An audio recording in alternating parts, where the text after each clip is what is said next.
เอาสบายดีทุกท่านเนาะสบายดีทุกคนคลิปนี้ต่อจากคลิปที่แล้วเนาะความเดินต่อจากความเดินตอนที่แล้ว อันนี้เขาเบิ่งบรรยากาศอยู่ที่ถนนลาวไทยเนาะเป็นบรรยากาศในยามหัวแลนกลางคืนเป็นถนนลาวไทย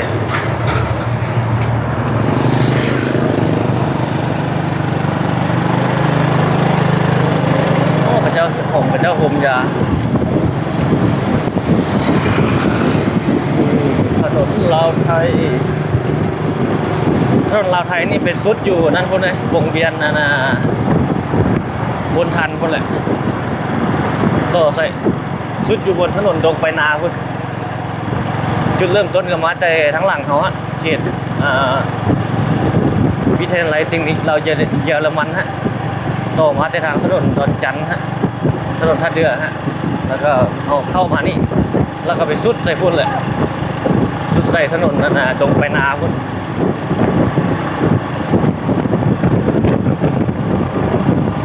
นี่คือบรรยากาศสดๆเลยทุกคนเลยเอาพาทุกท่านก็ที่รถชมบรรยากาศอยู่ในตอนนี้นะ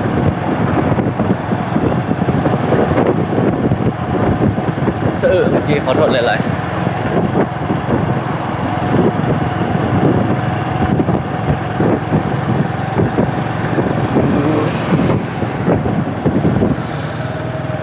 เลี้ยวไปทางนั้นได้ป่ะเนี่ยนี่วงเวียนแต่เพิ่นยังบริเฮ็ดเพราะทางหน้าเป็นร้านอาหารจีนวะใส่ไฟวงเวียนนี่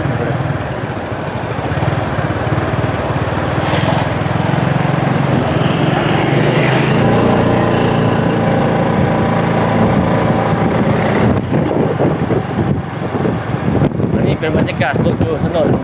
ลาวไทย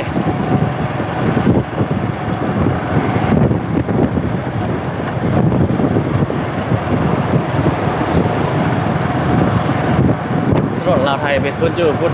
วงเขตบนทันพุทธเกือบว่าเมื่อกี้ยาวสุดสองข้างทางนี่เป็นดีเลยมีห้างห้านมีอย่างหลายอย่างเนาะกิจการมีไฟยังทางแบบนี้สองข้างทางเป็นเขตในเมืองเลยนี่อันนี้น่าจะขึ้นกับเขตเมืองศรีสัตนาถและต่อใส่เขตเมืองไซเซธา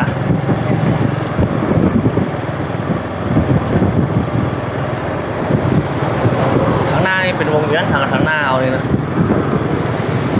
ทางเขาเลี้ยวซ้ายก็ไปซอดใส่ถนนคูเวียง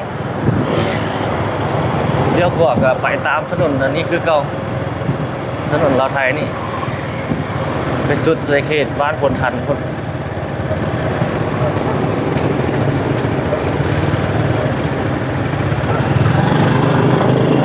นี่วงเวียนตัวนี้รู้ว่าเขาเจ้าเอิ้นวงเวียนอย่างโอ้แถวนี้รถจอดหลายเขาจะมีโรงเรียนอยู่นี่เลยเขาจะมาขับลูกขับหลานน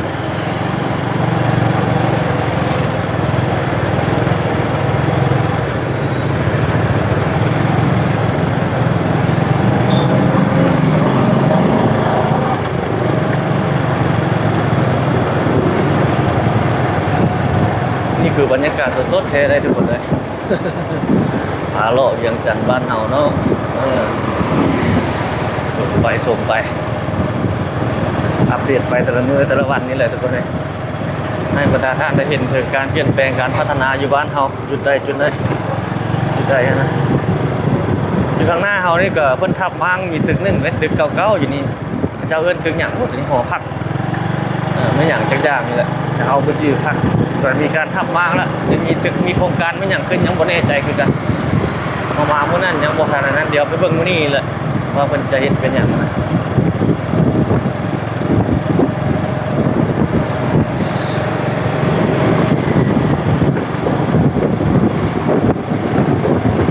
โอ้คอมดีไปเกี่ยวไปทันอยู่นี่บนจักรสีสีฟ้านี่บ่เขาเจ้าทำมาแต่ยังบ่ได้ใส่โครงการเนาะยังเป็นแบบนั้นอยู่นี่แต่ว่าตึกนั้นทับมาของหมดละเป็นเดือนกว้างอยู่เนาะโอ้รถหลายเว้ยเขาจะได้เข้าทางบนเบาๆได้บ่ทุกคนบนเบาๆเข้าไปเบิ่งเนาะบรรยากาศยามแรงข้างในเป็นจังได ก็คันตาเนี่ยเดี๋ยวจอดแถวนี้ก่อน สี่ตาก็อย่างเข้าตาเขาเนาะเลยจอดนี่มาหนึ่งกันโอ้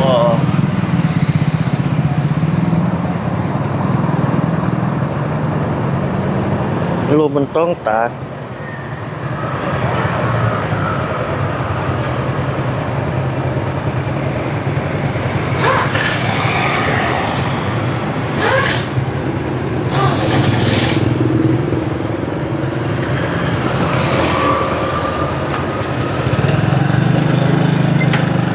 เนี่ยแหละ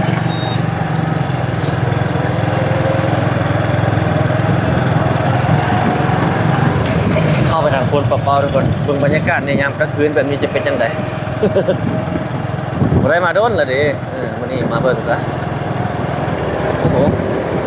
กดจอกันเล่นไว้นะโอ้ได้เซตหาหมู่กันเป็นเราอยู่แถวนี้บ่เนาะอยู่เป็นนั่งเล่นทางเขตบึงท่านหลวงมีห้านปิงเบแถวนั้นหลายเลยแถวดอนกอยนะเพลงสาวดอนกอยอยู่เลยจนเขาจะไปล่อแถวทางหน้านี่ก็แถวนะโรงงานแบบมีห้านขายเครื่องนั่นนะล่อแถวนั้นก่อนแล้วจึงไปทางดอนกอยมั้ง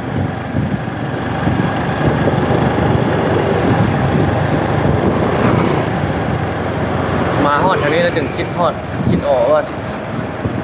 หมู่เราซื้อรถใหม่ซื้อรีโวทุกคนเข้าห้องจากหน้าเอา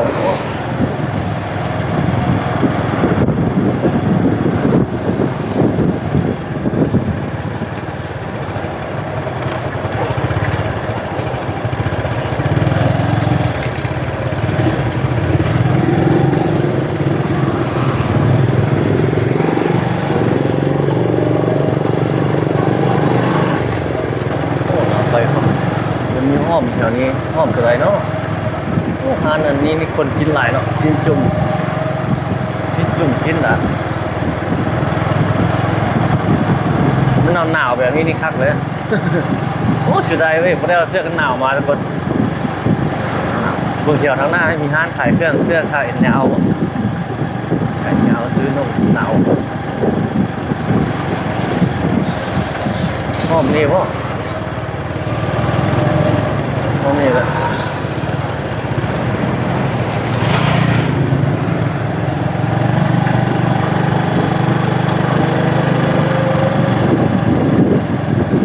พอนี่มันเอาไปรอบเบิ่งว่านี่เป็นตลาดนะเอามาตอนแรงมันจะมีอันนั้นหลายๆมีแบบเจ้ามาซื้อของอยู่ของกินนะ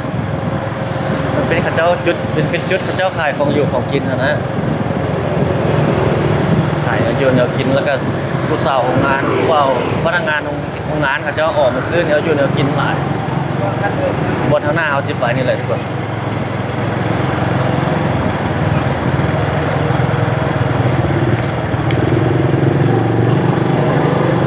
โค้งนี้ต่อไปโค้งต่อไปเนาะยังไกลเติบอยู่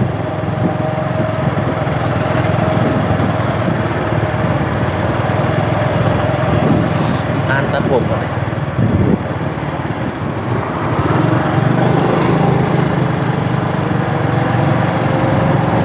ทางหน้าเขางานขายเครื่องมีเสื้อข้างหน้าที่มีเครื่องเลยผู้หญิงนอน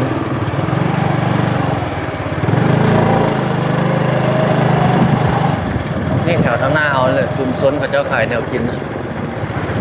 เดี๋ยวเข้าไปผ่านเมืองเนาะ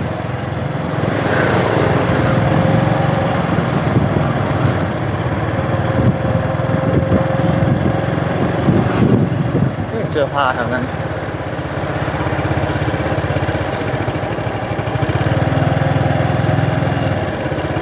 นี่เป็นเดี๋ยวข้ามไปก่อน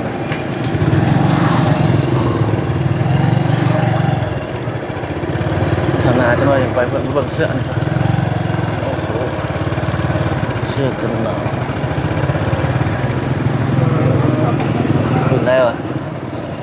ลงไปสอบอยู่เลยโอ้ ใครพอทนลงไปเลือกบน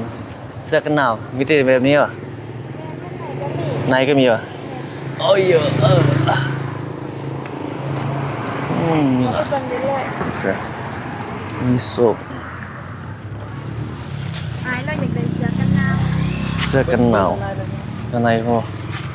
เจ้าใส่อ่ะ แม่นโอ้หลายเนาะทรงก็มีเสื้อก็มี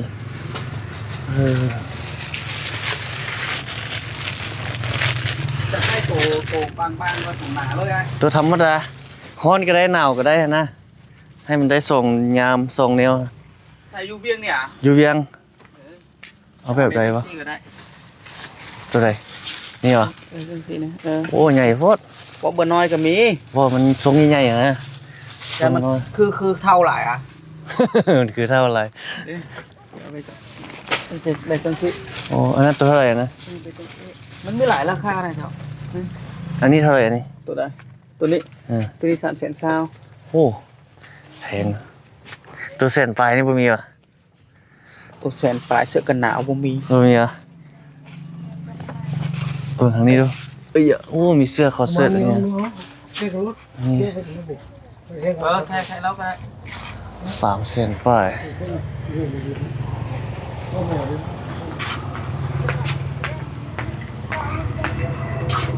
มีหลายอยู่เนาะเครื่องเนาะแต่ว่าโอ้แพงอยู่เด้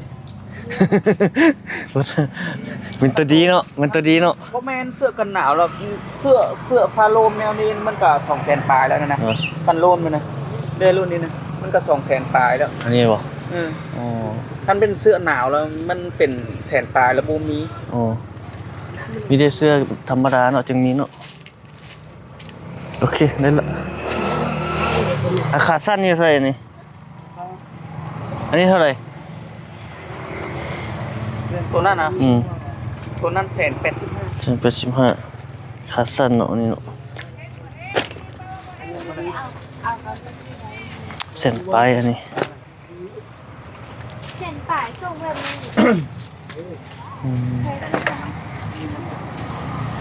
มีหลายโอ้หลายแนวหลายราคา ไม่ เนาะ ให้ดูมันแบบนั้นให้ดู ให้เบิ่งเจนั้นซะ แนวไหนแนวนั้นเลยดู ได้ที่ ให้เบิ่งตัวส่วนนั้นของบ่คือเดียวที่นี่เกือบอันนี้เกือบ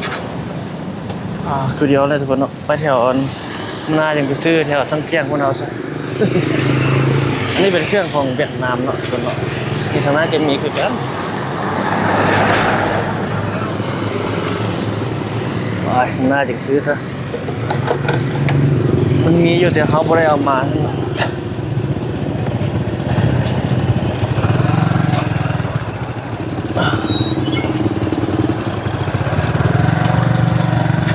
ไปเบิ่งเงินบ่อนเขาเจ้าขายของอยู่ของกินได้บ่ได้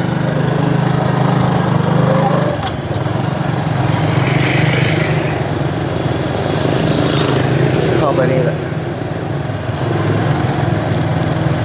สีแง่ได้เดี๋ยวนี้โอ้ขายอะไรสาวก็มาซื้อมากินเลยสองข้างนี่ขายเต็มขนมเนี่ยเป็นข้าวน้ำอาหารลาวๆนี่แหละนี่เต็มเลยโอ้มีหลายแนวเนาะ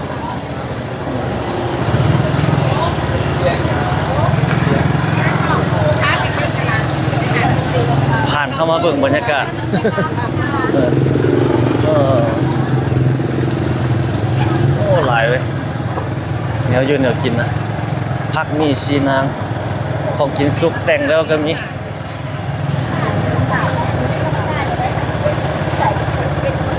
ผักมีหลายเป็นผักหน่อไม้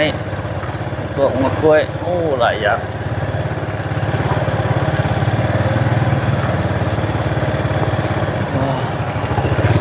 เลี้ยวกลับนี่แหละ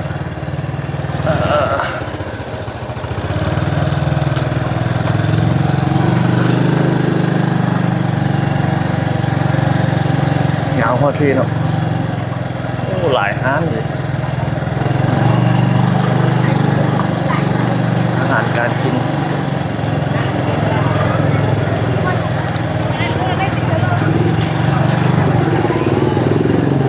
คนกระไหล คนกระไหลรถกระไหลขายพักขายมีของอยู่ของกิน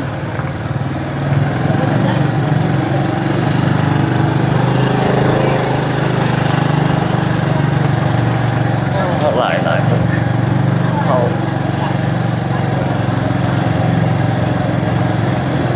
ผ่านเบิ่งบรรยากาศไปข้ามไปทางหน้ามันต่อละ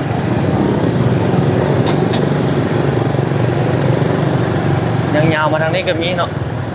แถวนี้ก็มีชุดจัดถ้าบ่เข้าไปพุ่นแถวนี้เขาเจ้าน่าจะเป็นงานเขาเจ้าบ่เป็นห้องเป็นล็อกเขาเจ้ามันเศร้าบ่เนี่ยไม่มีผักมีชีนางมีครบเลย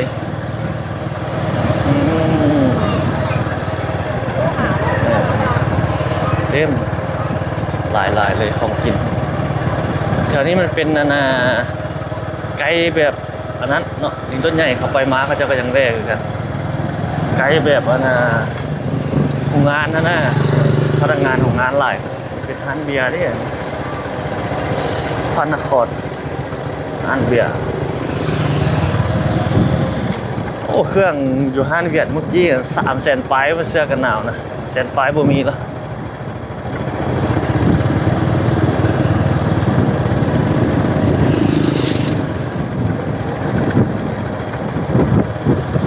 ไปทางหน้านี่สอดใส่ถนน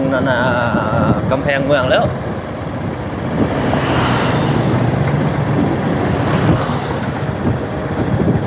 เดี๋ยวข้ามท้าจึงเซตหาหมูเนาะ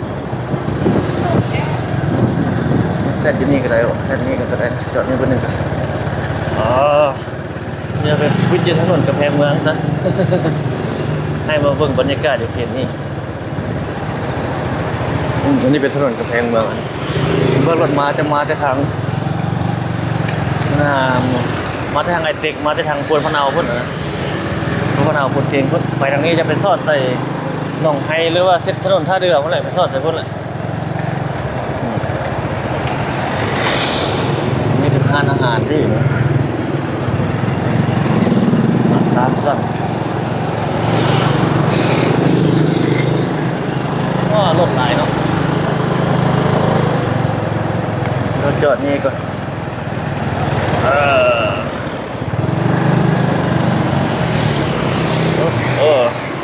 เสร็จหาหมูแป๊บหนึ่งรถนี่อันนี้เป็นบรรยากาศอยู่เขตบ้านพลปะเป้าทุกคนเนาะถนนกำแพงเมืองข้างหน้าเขานี่มันที่ยาวไปจนฮอดพุ่นแหละฮอดถนนท่าเรือฮอดหนองหอกหนองไฮพุ่นแหละ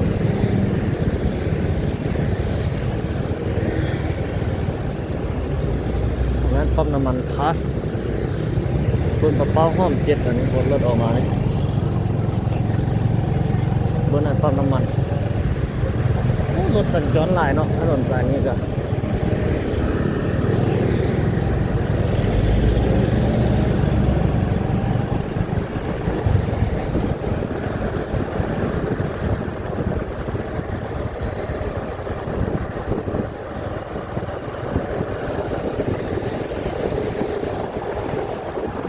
เย็นขนาดทุกคนเลยยังไงก็เป็นร้านอาหารเนี่ย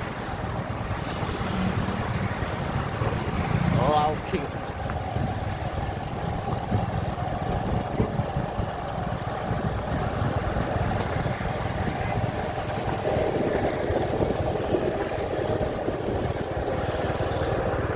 โอ้นี่ยังมีทางแยกเข้าไปนี่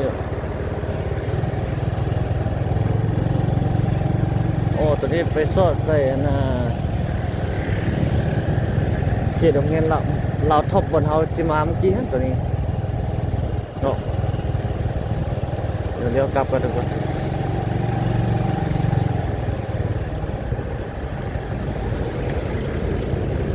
เดี๋ยวนี้ก็ห้างจะเปิดอยู่หลายเนี่ยขนาดบัวไปได้หรือบ่แน่ใจทางหน้าเขานะนี่ ก็จะใส่ไฟแม่เลยทางมันติดเซ็นเซอร์ด้วยมันสะท้อนแสงนี่เป็นสีเนี่ยข้างหน้าคือว่าเป็นแบบนั้นเป็นทางเข้าไปได้ว่ะโบนบูคือกันโอ้เป็นโครงการของเจ้าที่ข้างหน้าเนาะ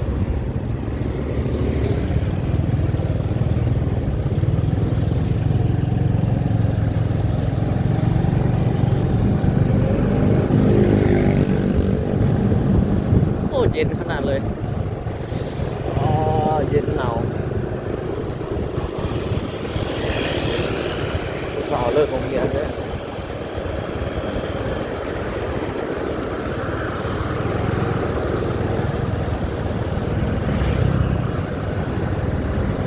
ข้างหน้านี่เป็นสี่แยกเนาะขัดเฮาเลี้ยวซ้ายก็ไปซอดใส่บ้านน้อยเสียงดามันก็บ้านเมืองน้อยเนาะสาวมหาลัยเลิกเรียนโอ้ทางนั้นรถหลายเลยทางไปทางเงินน้องหมอไซส์เสถาทางนั้นโมแนมไปรถหลายๆเลยเขตนี้ขึ้นกับเมืองไซส์เสถาทุกคน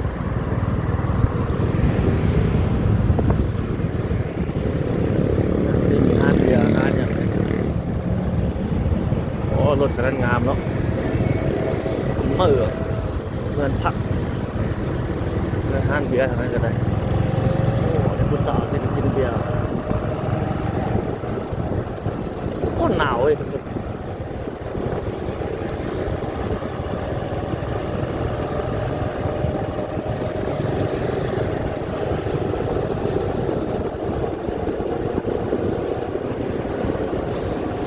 โอ้อาจจะไปทางนั้นไปสอดใส่เขตบ้านเมืองน้อยพุ่นไปทางเมืองท่าหลวงพุ่นเลยทางนั้นเราจะไปทางนี้ครับโอ้โห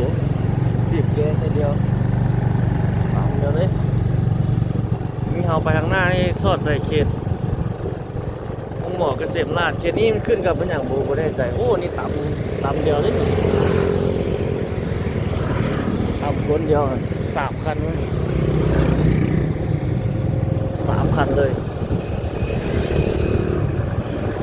โอ้หนาวขนาดทุกคนโซ่ร้านขายเสื้อก่อนห้องหมอเกษมราชอันนี้เป็นห้องหมอดังที่มาจากฝั่งไทยเนาะคนมาเปิดสาขาอยู่นี่ห้องหมอคนรวยห้องหมอเอกชนห้องหมอเกษมราชอินเตอร์เนชั่นชาแนลเวียงจันทร์ง่ายห้องหมอมาตรฐานสากลแห่งคณิตในลาวเขียนป้ายใส่ฮะ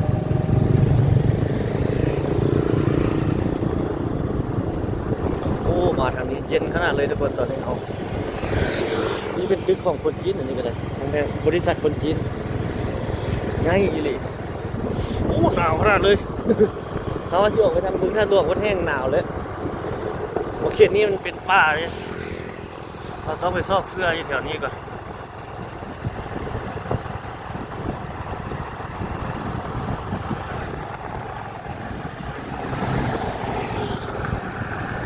มีห้างขายเสื้อผ้าใช่ไหมต่อไปนี่ก็ฤดูหนาวเลยเนาะเสื้อเอามีต้นนึงมันเป็นต้นใหญ่พูดสอบตัวอ่อนน้อยแบบหนาวก็ได้เพราะเดี๋ยวได้ให้มันสั่งซาเดี๋ยวได้นะโอ้งานหลังนี้ก็เจ้าตั้งใจงามไป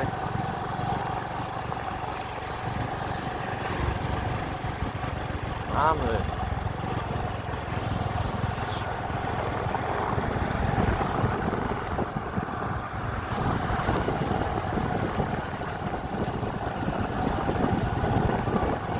หนาวเจ๊ยๆเย็นเจ๊ยๆ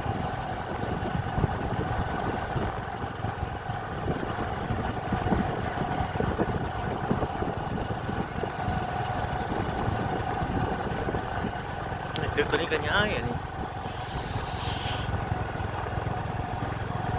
หลายสันอยู่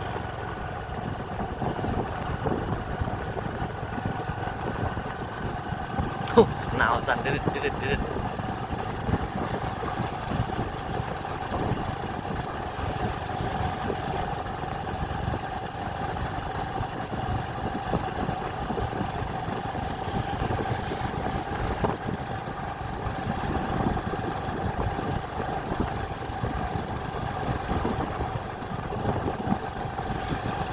บดได้ไต่ไฟหน่อยเนาะ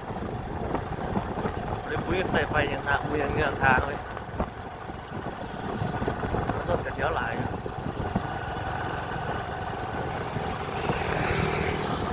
ทางดีเดินตัวนี้โอ้เย็นขนาดเบิ่งคนขาแข็งแล้วเขาไม่รู้ โอ้โอ้ตุ่มหนาวโอ้คิดว่าสิบหนาวเว้ยว้าหมาแล้วหนาว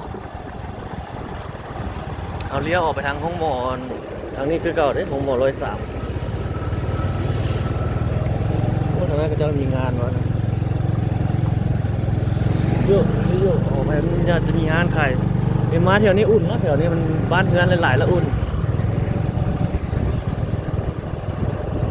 อาหารเกาหลีแขกเกาหลีเขาเจ้ามากินอาหารมาเข้าร้านเขาแบบนี้คนจีนคือกันคนจีนก็เข้าอาหารเขาเจ้าอาหารลาวเขานี่หนึ่งส่วนหลายจะบ่มีคน คือแขกทั่วจีนมานี่ก็เข้าร้านอาหารจีนเลยนอนก็นอนโรงแรมจีนแต่เขาก็ไปอยู่อาหารลาวนะบางร้านเขาก็ไปซีมเบิ่งนะฮะ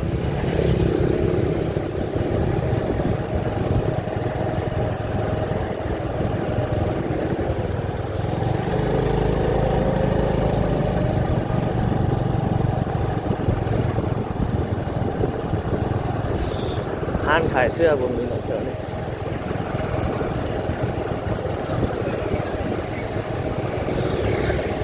ไกลของหมด103ลงไปทางนั้นมันมีร้านขายนั้นเลยมันมีขายร้านขายเสื้อผ้ามันมีตลาดนะแต่เคยตลาดมันน้อยมันอย่างประมาณนี้แหละตอนนี้เรามาซอดใส่บนเอามาเมื่อกี้แต่เราจะไม่ได้เข้าห้องนี่เมื่อกี้เราเข้าห้องทันไปนี่บนเดินตัวนี้นี่เขายังอ้อมสังกะสีอยู่นี่ยังไม่ได้เป็นโครงการเพื่อ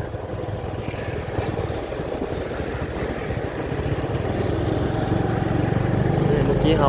มานี่บนนี้แล้วเมื่อกี้แต่เราเข้าห้องทางหน้าฮะอันนี้เป็นคลิปเขตวนเป้าๆทุกคนเลยเป็นคลิปถนนลาวไทยแล้วก็เขตบ้านพลเป้าคลิปนี้เลยแล้วก็เขตทั้งหมด103เนาะทางหน้าจะเป็นเขตทั้งหมด103จุดที่เรากำลังสิไปนี่นะ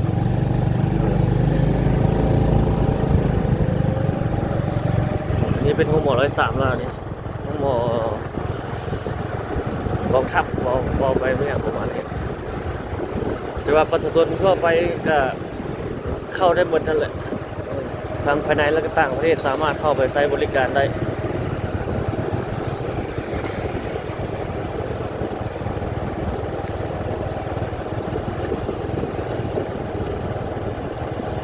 แถวนี้เขาเจ้าขายนั้นหลายเนาะ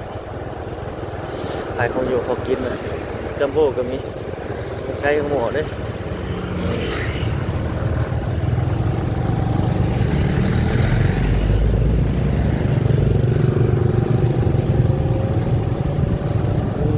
ที่ทั้งหมด103เนี่ยเบื้องนี้เป็นทั้งหมอ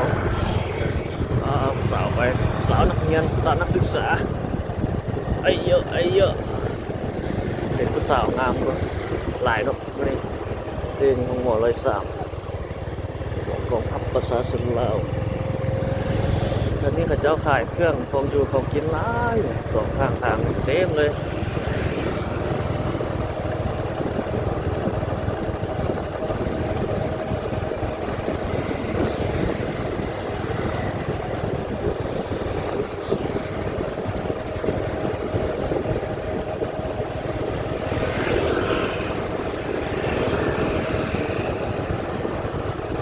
ชื่อตลาดน้อยทางหน้านี่มีบอกลองไปล่อบังเนาะรถกระนั้นห้องจืดนี่เขาเจ้ามาขายอยู่แคมทางอันนี้คือบ่นี่มีเสื้อกันหนาวดิมีอยู่นี่ก็มีแบบนี้เสื้อกันหนาวโอ้ มีแต่แบบนี้เนาะมันสุกเอาที่วันนี้เนาะเป็นแต่เสื้อแบบคอมบนเนาะ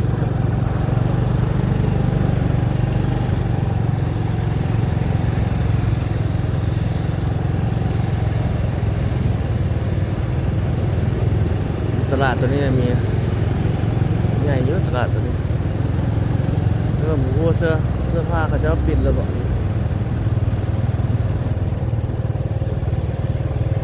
ยังที่มันก็โซนใหญ่อยู่เลย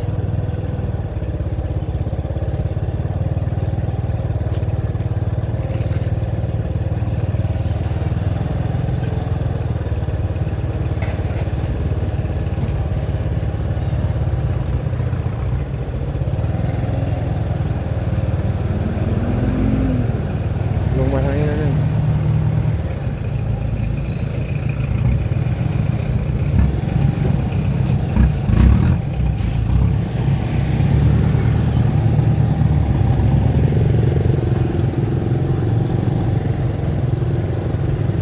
นี่ก็มีเสื้อผ้าปิดเลย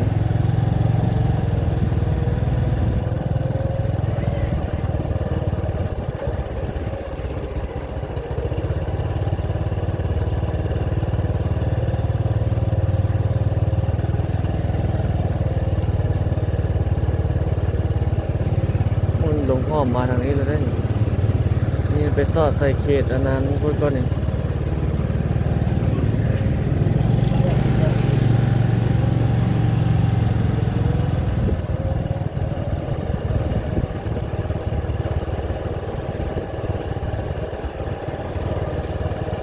โอ้ได้ตันจะบอกลงไปบ้างเด้อ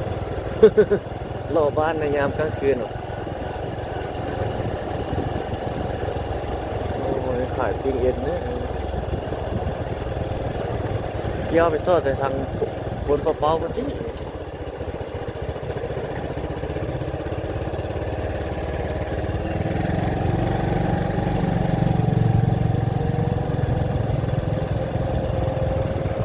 เกี่ยวกลับละทุกคนนี่ยังไปซอดใส่เพิ่น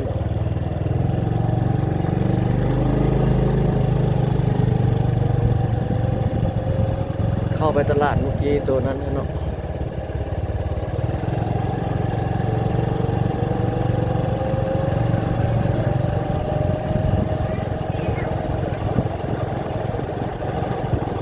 เขายังอยากได้ส่งขาสั้นไปเป็นรอบเบิ่งซะ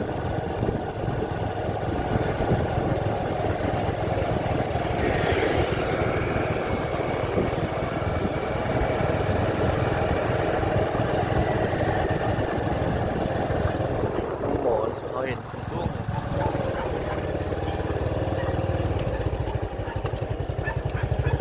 เขตโรงเรียน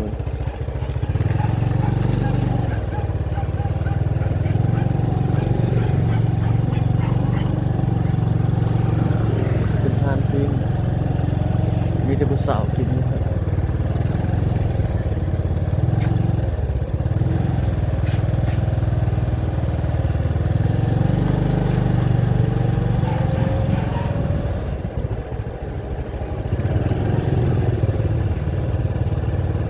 เขาเนี่ยเขาไปต่อบนทางในนี่น่าจะมีอยู่หรอก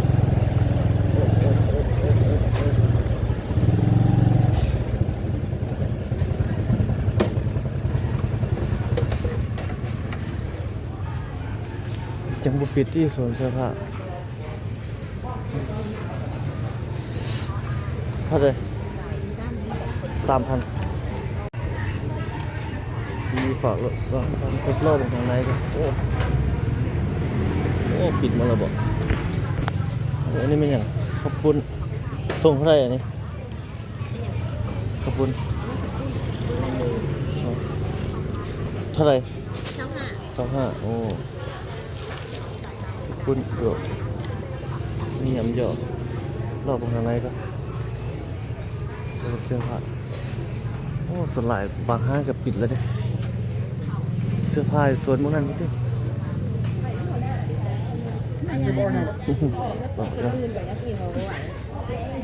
เสื้อผ้าอยู่ทางเมืองทางนี้สวนของกินผ่านทางนี้เกี้ยวทางนั้นเนาะ ซนซีนอันนี้โอ้ใหญ่อยู่ดิเลาะกันชิ้นงัวชิ้นหมูโอ้เต็มเลย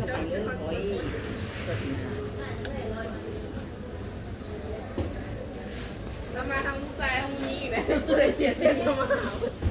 เอามาได้ปุ้ยอยู่ หลายอย่างครับ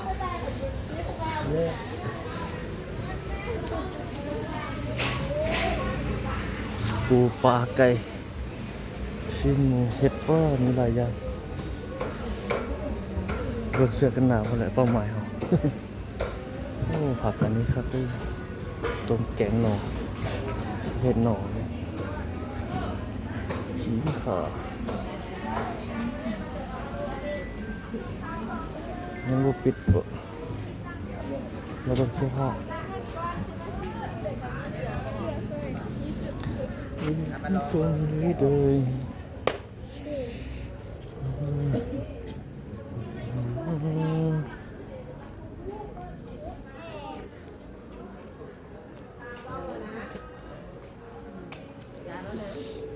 อย่าเลยได้โดนทีแล้วเขาให้โตนังอีก โอ้ปิดมาเลย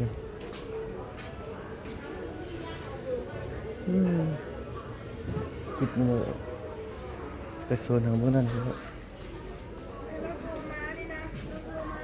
ไป ขอบึงเสื้อกันหนาวเสื้อฮะ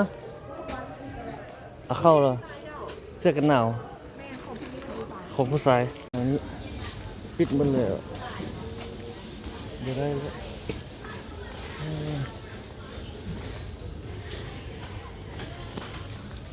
โอ้ปิดหมดเลยยาวแล้วนะ ทุกวันนี้มีกัน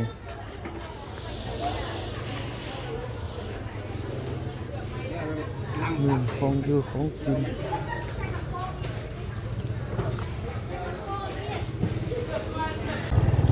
เขาออกไปแล้วทุกคนตอนนี้ได้ขับปุ้นทงเดียว 25,000 กีบเสื้อฮานเสื้อกันหนาวปิดหมดเลยอ่ะเข้ามาสู่ถนนลาวไทยคือเก่าโอ้บรรยากาศเนาะถือว่าเสียงรถกระจกถือว่าคึกคืนเลยค้าขายธุรกิจของพระเจ้าอยู่สองข้างทางนี้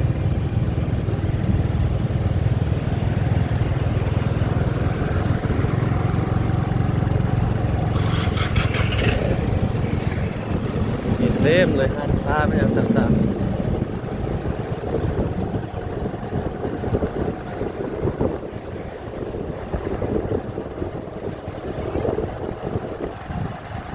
มีเซเว่นหรืออีเลฟเว่น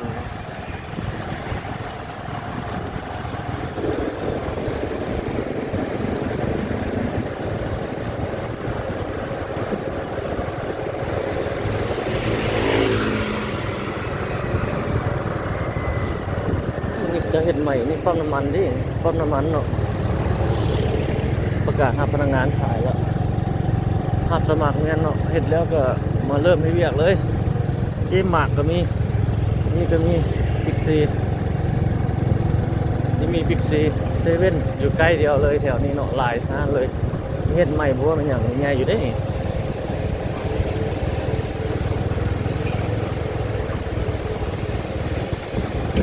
ผู้สาวโอ้โหเห็ดหานเสื้อผ้าเลย เจ้าเห็ดหานน้อยอยู่ธรรมดาในตลาดมันจะถือวันนี้พนักงานเขาจะเลิกเรียก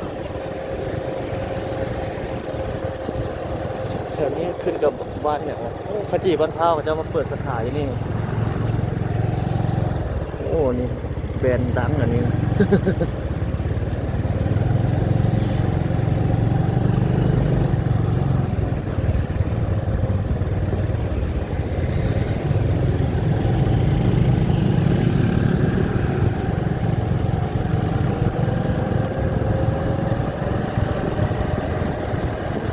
จนมันจะยังก็สุด นาพลทันเพื่อที่คิดว่าสิฮอดพลทันน่ะยังไกลเติบบ่โอ้ฮอดแล้วก็นี่ทุกคนฮอดสันเนี่ยพลทันโอ้ขายข้าวขายน้ำอยู่นี่โอ้ของกินซุป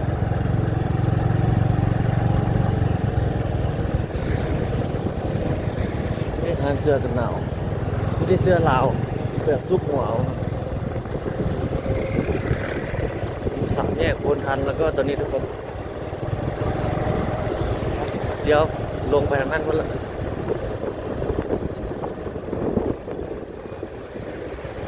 ไปทางนั้นก็เขตเศรษฐกิจบึงท่านหลวงแถวนั้น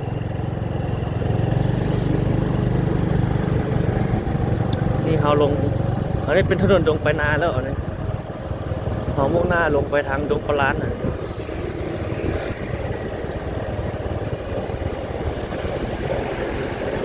แถวนี้นักเรียนหลายนักเรียนรัตนะเงินรัตนาบริหารธุรกิจ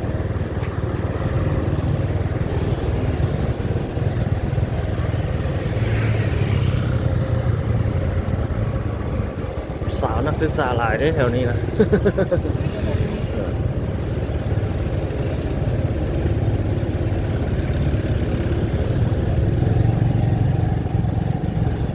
ตรงนี้มีอาหารจีนกันมีอาหารลาวกันมีแถวนี้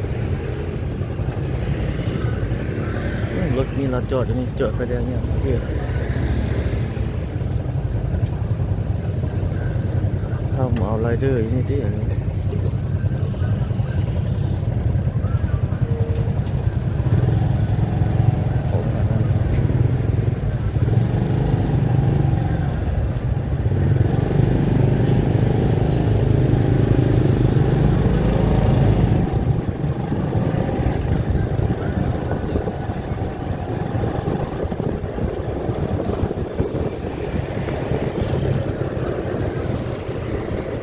เป็นบรรยากาศสดๆทุกคนการสัญจรอยู่ถนนดงไปนา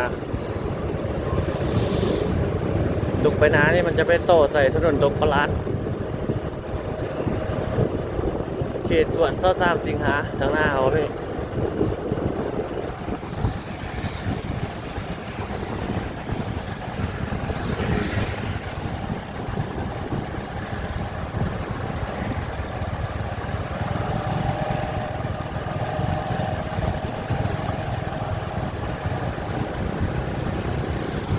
มีอาหารตัวนี้ดังเลยอาหารตัวนี้นะ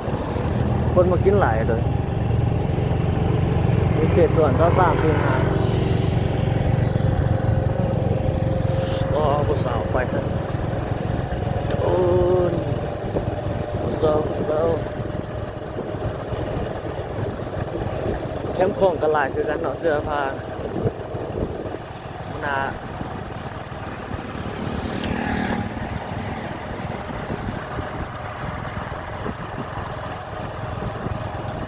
ลงไปทางดงปลาลแต่เขาจะเลี้ยวไปทางสีลำดวนบอทุกคนรวมมุนาเดี๋ยวมาทางนั้น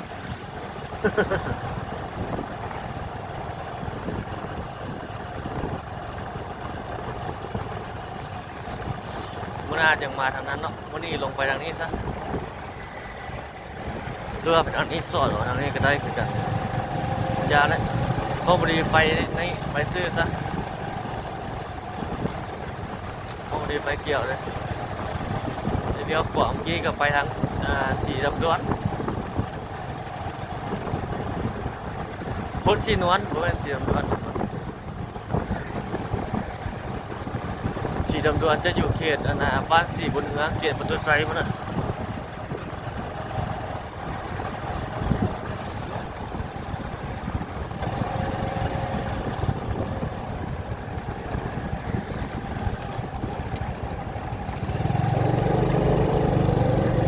เข้าสู่ถนนดงปลาล้านอันนี้ดงปลาล้านนี่สองข้างนี่จะเป็นกิจการ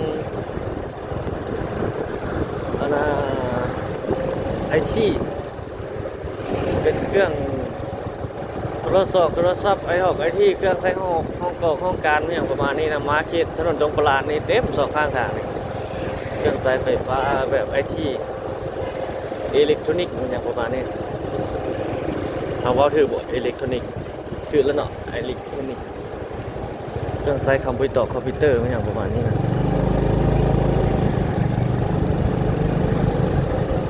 อิเล็กทรอนิกส์อาหารจีนก็มีหลายอาหารจีนนะ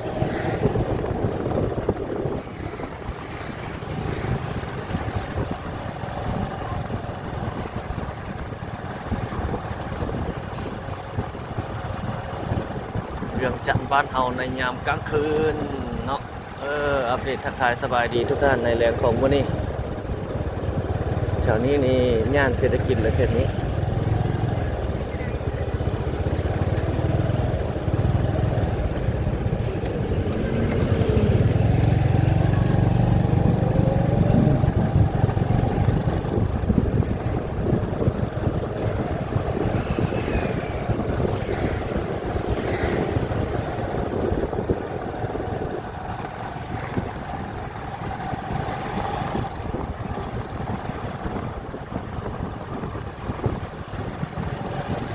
โอ้หนาวปลึบ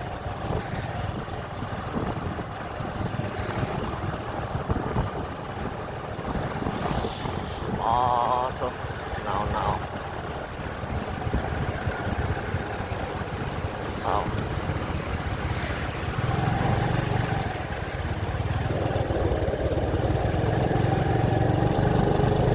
เข้าไปทางนั้นสุดถนนกูเวียงเข้าวนเมื่อกี้เราจะไปทางนี้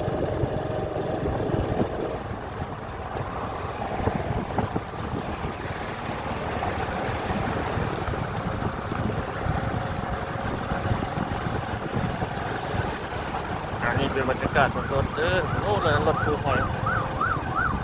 โอ้จอดนี่ก่อนเกี้ยวเข้าไปทางนี้ก่อน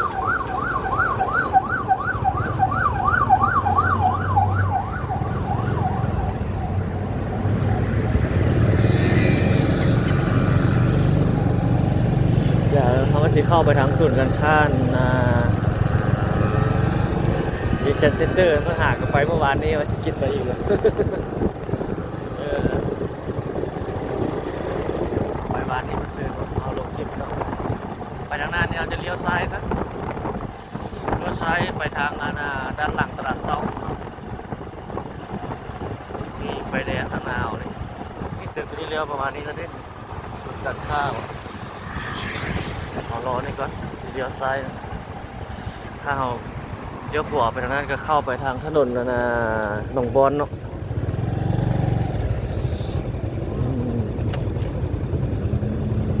เดี๋ยวนี้แม่นแต่ห้านขายโทรศัพท์เพิ่นแถวนี้มีศูนย์ซัมซุงได้ซัมซุง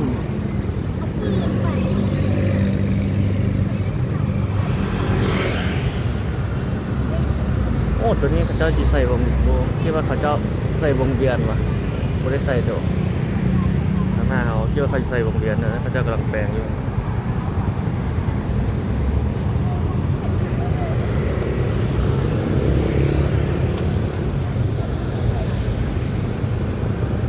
ข้างหลังเขานี่ไอที่รถชนลายไกลสิได้ไปแล้วรถจอดลายอยู่ได้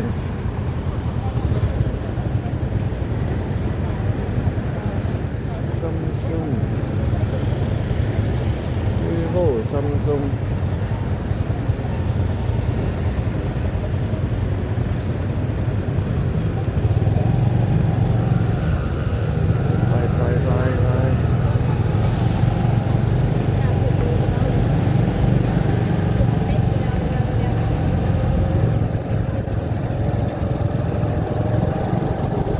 เจ้ากำลังแต้มมันแบนทางเนาะ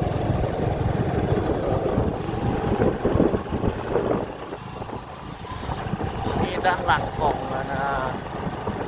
เขตตลาดเศร้าเขตนี้ตลาดเศร้าตลาดขัวดิน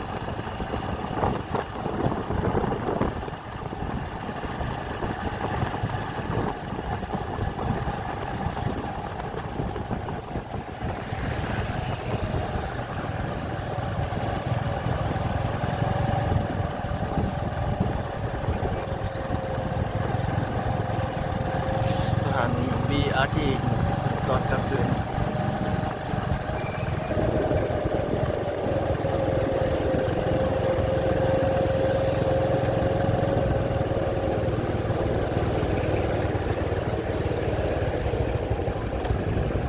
ก็เปิดไฟแดงอยู่แล้วนี่พระเจ้าก็ใส่หลักอันนี้หมดเลยไปได้อยู่บ่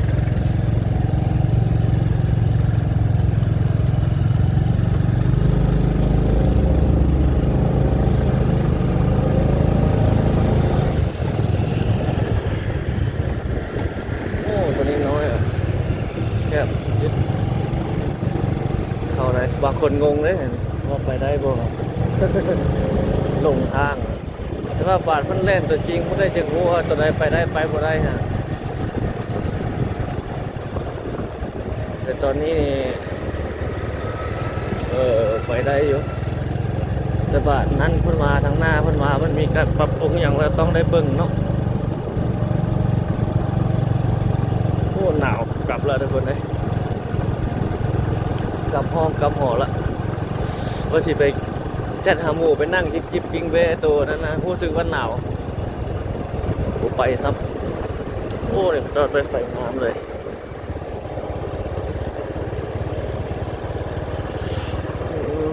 ไปไฟงามเลยอันนี้เริ่มร้านสร้างอันนี้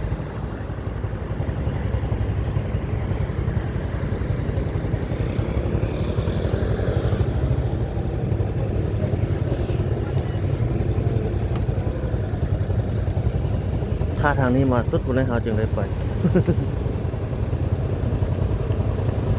เขาจะไปทางถนนนา3 เส้นไทยรอไฟแดงจอดไฟแดงอยู่ตอนนี้นะจอดไฟแดงรอไฟเขียว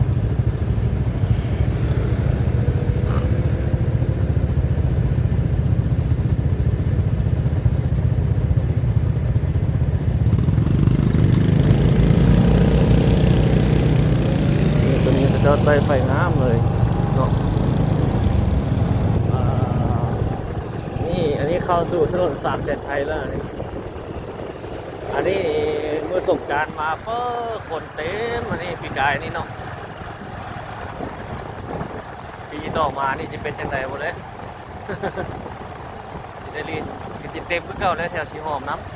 ำทีนี้มันใส่ไฟแดงแล้วแต่ว่ายังบ่ได้เปิดน้ำไซส์เชื่อ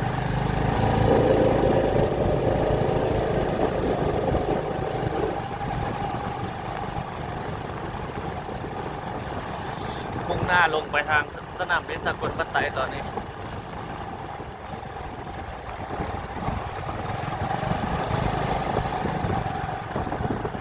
โรงแรมตัวนี้เขาเจ้าใต้ไฟงามเลยตัวนี้เป็นลาวพาซ่าบ่ตัวนี้ทับแขกการนำได้นี่เจ้าหน้าที่จราจรเข้ามาอยู่นี่ลาวพาซ่านี่เป็นบอลจอดรถอันนี้เป็นล็อกอันนี้น่าจะจอดได้ในต้นสวยเป็นโมงเป็นเยี่ยเป็นอย่างว่าเป็นโมงเป็นอย่างบอกด้วยจันไดล้อเบิ่งต่อไปทางหน้าหมดเลย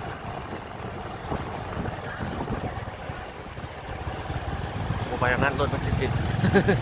เขาที่พาไปเบิ่งสนามกีฬาเจ้าอนุวงศ์แล้วหลายแล้วนี่ตอนนี้ก็คืนพวกกำลังเฮ็ดอยู่เป็นตึกเป็นอาคารสูงแล้วนี่เป็นจอดไฟเงียบๆเห็นหมดทุกคนก็คืนก็เฮ็ดเลยเร่งมือเฮ็ดคือกันเนาะปานตึกปานโครงการของคนจีนเลยกลางคืนก็เฮ็ดพระเจ้าก็กำลังเฮ็ดกำลังจอดอยู่เงียบอยู่แล้วหลายแล้วมีบุญก็เปิดน้ำไซแล้วโอ้คลิปนี้เบิ่งเรียวไทม์มาเลยเนาะทุกคนยาวสมควรโอ้ทางนั้นเขาเจ้าเฮ็ดอะไรงามเที่ยวไปทางนี้ไปเบิ่งกันนี่เขาเจ้าเฮ็ดเป็นล็อกไปจอดรถได้มีร้านอาหารนี่เลยล็อกนั่งจอดรถนี่เป็นแบบนี้นั่งเป็นปิ้งโอ้มีอาหารตามสั่งเนาะเดี๋ยวนี้ก็น้ำเลย สันสิกินอาหารทุกคนเลย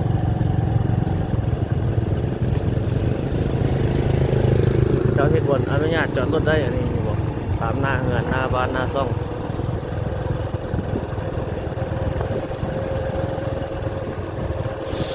ทางหน้าเขานี่ขายอาหารการกินอะไร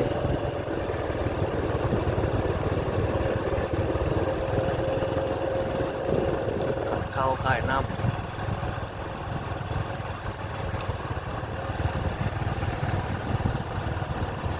อันนี้เต็มเลยคนมาซื้อครับอาหารลาวๆเขานี่แหละ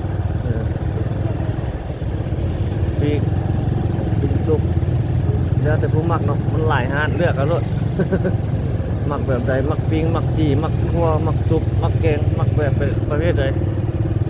มีครบเลยโอ้มานี่รถติดลงไปตลาดทางตลาดเท่ากันขับบ่ไปทางหน้าเขานี่ลงไปทางนี้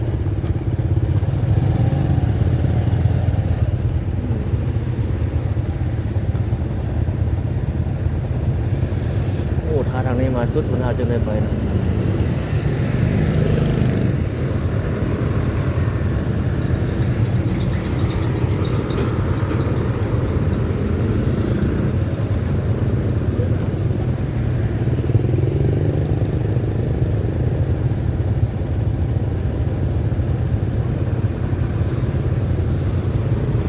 7 โมงแล้ว7 โมงไป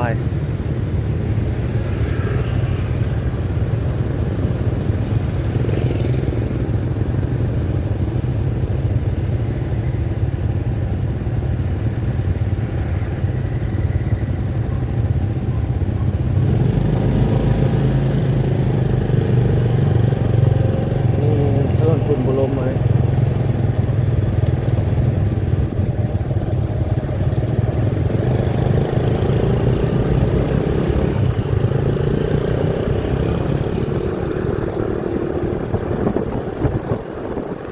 มุ่งหน้าลงทางตลาดเท่ากันคำตอนนี้โอ้เนี่ยก็จะใต้ไฟงามเนาะ คิดสมาร์ทใจสมาร์ทถึงแล้ว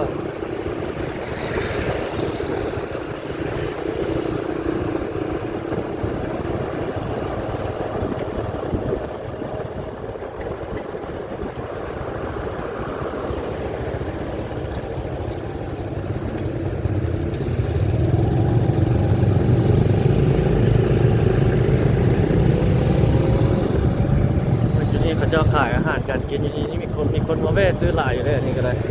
บางคนก็มานั่งกินอยู่นี่เลยบางคนก็ซื้อกลับไปกินอยู่บ้านอยู่เงินนี่ก็มีเซเว่นอีเลฟเว่นน้ำอยู่นี่เซเว่นอีเลฟเว่นโอ้หนาวแท้ว่ะ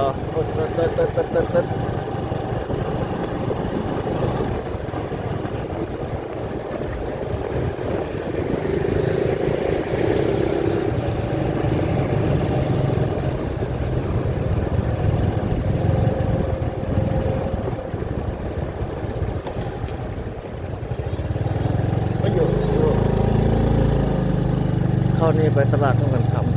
ำเข้าห้อมทางข้างปิดมันแล้วนี่งาม7 โมงนี่ร้านเสื้อผ้าปิดแล้วเหลือแต่ร้านขายของอยู่ของกิน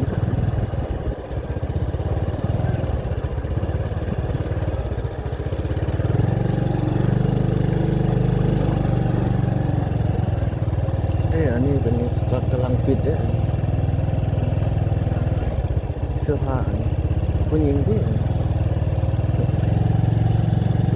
ผู้หญิงปิดหมดแล้วตลาดเท่ากันคำในตอนกลางคืน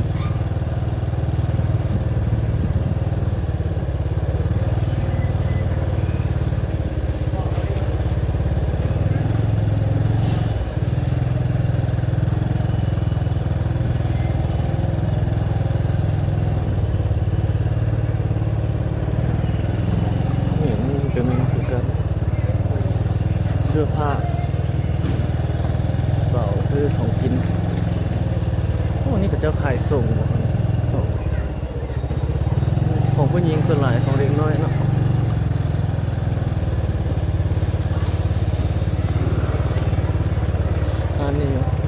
เล็กน้อยอันนี้ก็เลย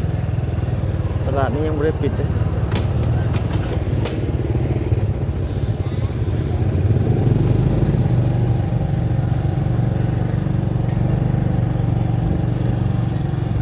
มีเป็ดกินก็มีอาหารจีนอ๋อยาวสมควรนะทุกคนคลิปนี้นะ เนาะนี่หาเสื้อกันหนาวนี่ก็มีนี่ปิดแล้วอ่ะปิดแล้วเสื้อกันหนาวโอ้เขาออกมาเมื่อกี้เป็นเสื้อกันหนาวเนาะกูมีแล้วเราก็ได้ ปิดแล้วตอนนั้นนี่ก็มีนะเจ้าขายส่งที่โอ้เป็นตัวใหญ่ยาเลยเนาะอันนี้พาล่อเบิ่งเลย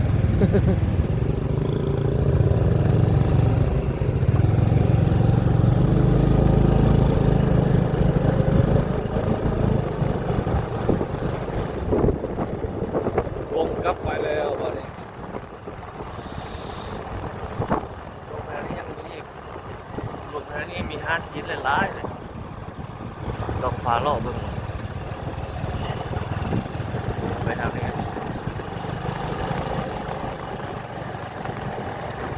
โอ้ปิดหมดแล้วนี่ฝรั่งหมดนะ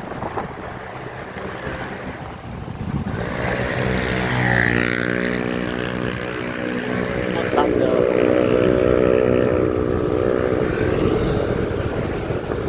เจ้าสีมันไปขนาดนั้น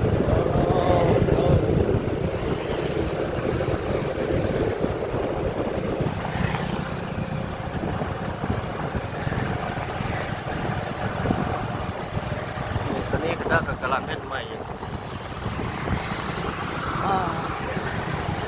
นี่หนาวทุกคนเลยเยอะเยอะ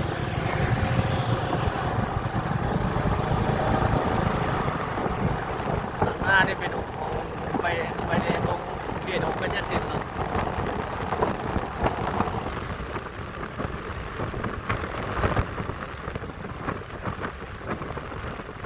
เลี้ยวซ้ายเข้าไปทางบ้านทุ่งตุก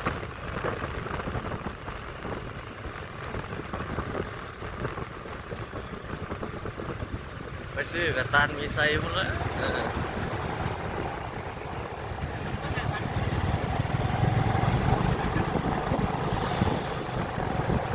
รถกระจอกจากสายไฟหมดมากถอยมานี่เขานี่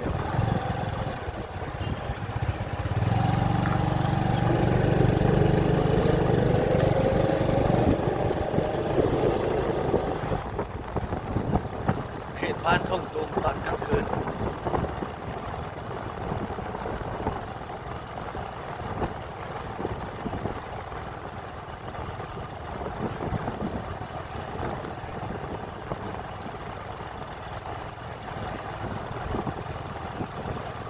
นี่ก็แล้วลายประมาณนี้แล้วคือเขาเงินลูกเงินน้ำเนาะโอ้หนาวเลยกัดแก้วเดือดเลยพร้อมหนาว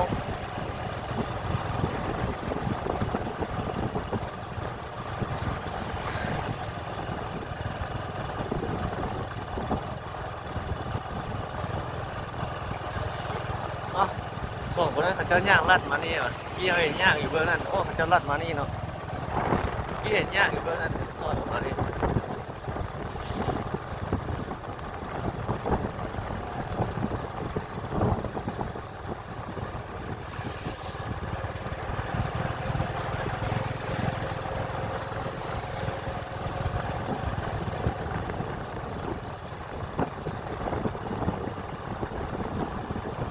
แถวทางหน้าเอาในเขตตลาดแรงหนองด้วงโอ้ผู้สาวนี่ไปใส่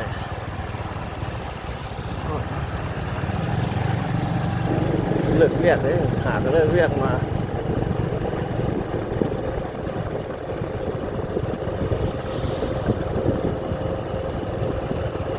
โอ้หนาวจึ๊บเขตนี้เขตตลาดแรงหนองด้วงเราเขตนี้นะ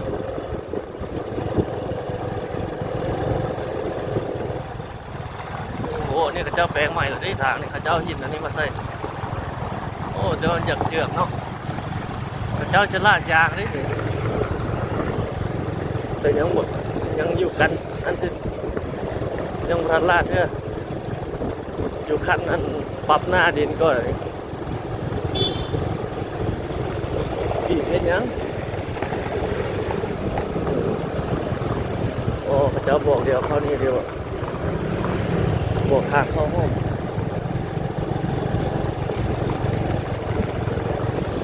เจ้ากำลังที่เป็นทางใหม่เจ้าเอาหินอันนี้มาใส่มันเป็นบัวลายแล้ว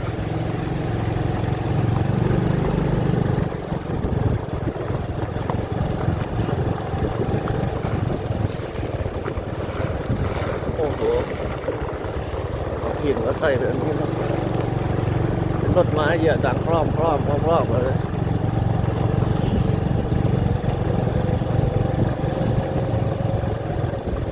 โอ้นี่เห็นอย่างนี้เครื่องโลทางเขาต้องรถเจ้าไปเจ้าไปต้องแปลงทางใหม่อันนี้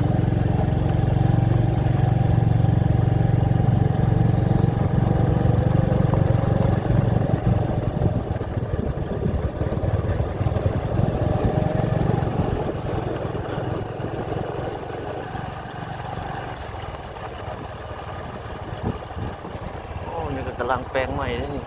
กำลังขุดกำลังจกอยู่นี่น่าจะมีตึกมีอาคารขึ้นนี่แหละ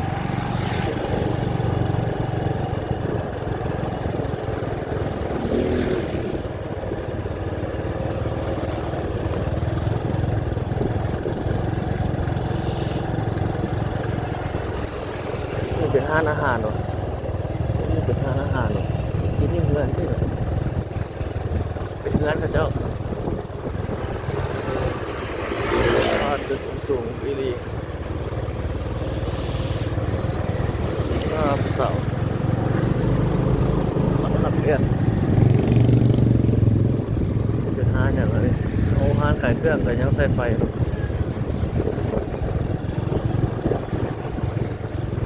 ร้านมีร้านอาหารร้านปิ้งจีนอาหารจีนหลายเนาะใช่เหรอนี่ก็อาหารจีนเปิดใหม่อันนี้นะฮะมีเดียมครับ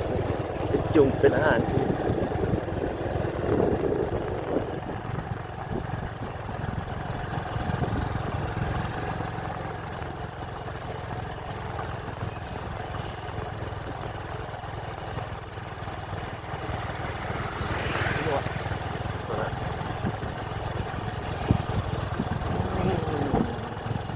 สาวขายปิ้งจีน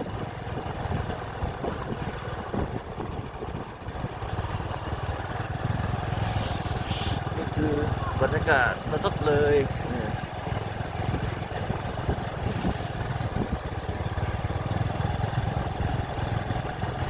โอ้หนาว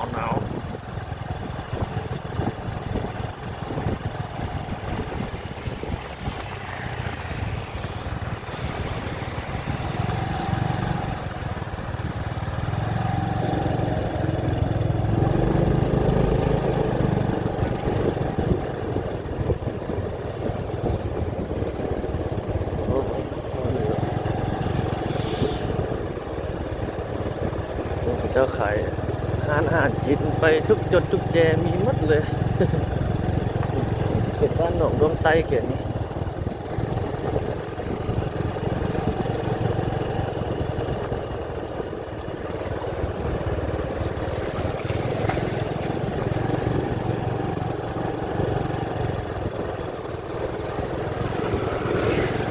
หนาวเหลือเกิน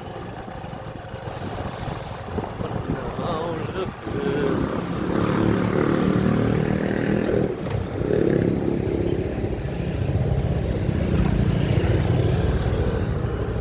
ไปทางนั้นสอดใส่คิดรถใส่เหนือพูดแล้วไปทางนั้นนี่เป็นถนนนะถนนสีทองเขามาเจอเขาที่ไปสอดใส่ถนนนาสีทองถนนนั้นอาเซียน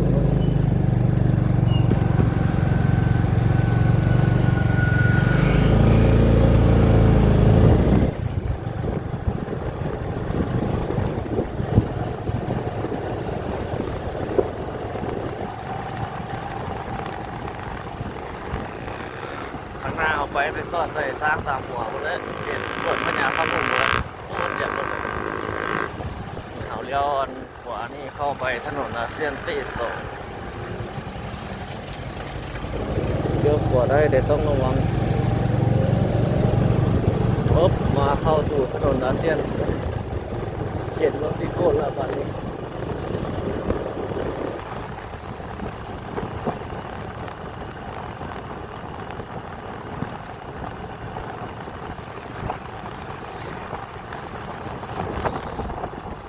ข้างหน้าเขานี่มีสวนนะมีสวนเจ้ากำลังแปลงนี่เป็นบริษัท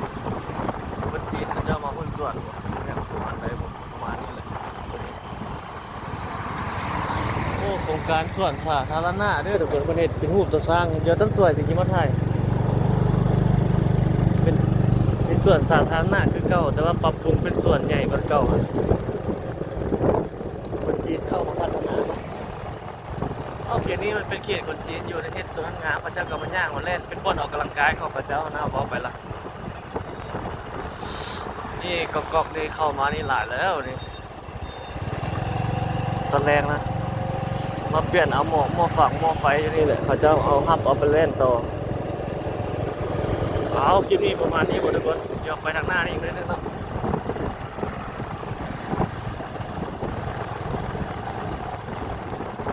ถนนอาเซียนอะไรใครทางหน้าเอาไปนี่พุ่งจะเทือนเราได้ทางหน้าเอานี่ไว้แซงซีเนี่ยเห็นฉันได้ยินคนจีนเก่งสักอย่างใช้หน้าเท้าในเวียงจันทร์รักเกินนี้นะ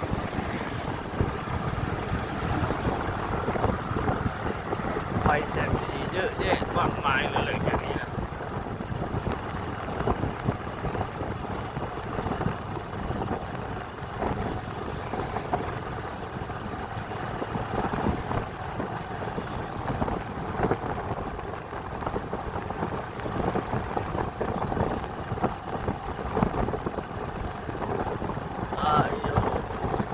คลิปนี้ล้วนยาวทุกคนเอาทุกคน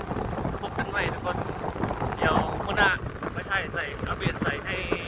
ได้เบิ่งได้ชมอย่าลืมติดตามเนาะโอ้นี่รถเขาเจ้ายางรถมาลงนี่หลายเลยเต็มรถกว้างเลยนี่คลิปนี้ประมาณนี้แหละเอาไว้เอาหน้าจะไปถ่ายใส่รอติดตามรับชมเนาะนี่ทางหน้าเอาไปเห็นหมดทุกคนไฟพุ่งไปเลยแถวนั้นโอเคจัดเจียงเลยเราจะจัดงานเปิดห้านที่เนาะทางหน้าไฟพุ่งจึงขึ้น